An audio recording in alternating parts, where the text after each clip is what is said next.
When we first received this assignment, I was so excited to have an opportunity to have time and space to read a book of my choice.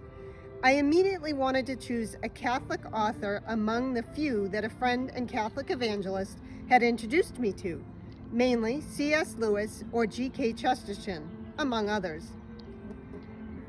I thought perhaps I would really like to take a deep dive into one of the topics through the Franciscan lens, since my husband and I are in the middle of a formation to profess to the secular Franciscans.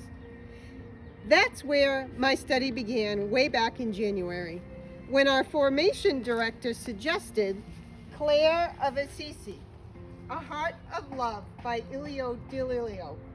Not a mistake that it just so happened to be an author we had previously used. I devoured that book and ended up reading a companion book, but I did not work directly on the project before the pandemic hit. This one book did not seem like enough, so I was sitting in our front room thinking about who or what else may I like to read, and The Great Divorce was peeking out just enough from the rest of our religious books on the bookshelf. This book had been given to me just a short time before I was diagnosed with depression and PTSD by the deacon's wife. She felt it would give me another perspective to contemplate and pray on. St. Clare speaks with artful language that creates this beautiful picture of love God has for us. There is very little writings of hers except for her letters to Agnes of Prague. In these letters, she calls us to gaze upon the crucifix in daily contemplation. In doing so, we will come to see Jesus' face filled with love and not our own face.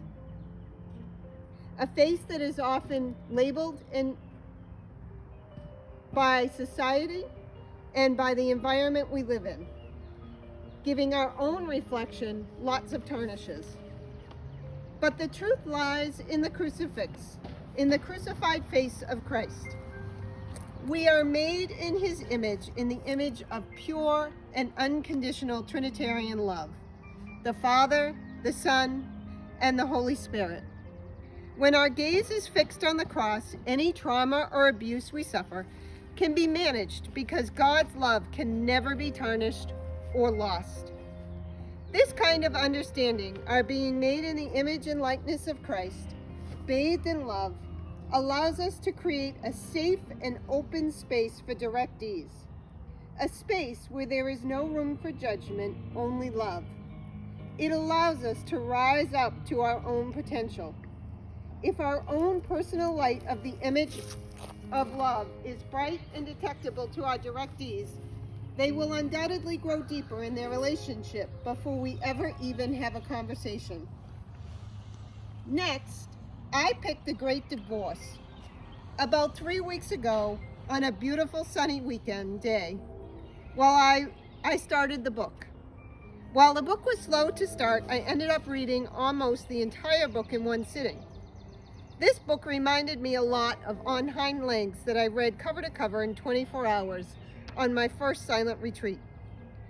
The book begins in a bleak gray town, and the main character boards a bus to a beautiful valley. In this valley, the rocks are sharp and painful, and there were unicorns and mountains in the distance. The main character decided to head off and explore on his own, while many others on the bus encountered difficulties and one by one headed back to the bus.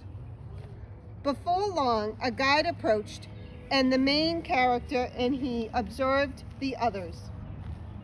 What this book was about was perspective. When we are willing to turn our light like a sunflower does, we are able to grow from a caterpillar into a beautiful butterfly. The dim gray town the book started in was either earth or purgatory, depending on your outlook. All were invited on the bus and to the journey to the mountain, heaven, but many never boarded the bus or couldn't complete the journey to the mountain. In every case, the main character and the guide observed the person and was given ample opportunity to see things differently and make their journey to the mountain. A mother insisted that it should have been her son who had died that greeted her, and she was outraged he did not come to guide her. She had work to do on herself before it was time to meet her son. This was one of those books that really challenged you to think outside the box in a very sneaky way. You don't actually put all the pieces together until you reach the end of the book. The lesson and the beauty in this book as a spiritual director is we should not rely on our human understanding to carry us. God places guides, and we are among those guides as directors in our path and in our lives. God desires us to live in joy and happiness. Our hearts must be open to the love and guidance of the Holy Spirit. Exactly what we are called to do in spiritual direction. This book illustrated in a hauntingly real way how easily traumatic events, difficult situations, or even abuse can cloud our judgments to the point we lose our sight entirely.